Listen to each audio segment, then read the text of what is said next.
তুমি বারবার দোয়া করো কিন্তু কবুল হচ্ছে না কেন জানো তুমি চাইছ কাঁদছ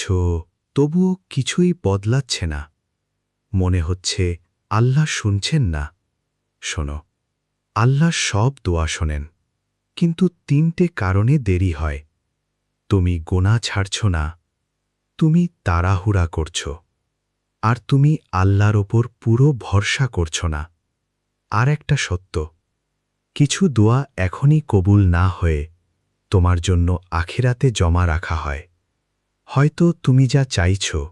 সেটা তোমার জন্য ক্ষতিকর আর আল্লাহ তোমাকে বাঁচাচ্ছেন আজ থেকে বদলাও গুনাহ ছাড়ো ইস্তিগফার করো আর বিশ্বাস রাখো দেখবে তোমার দোয়া বদলে যাবে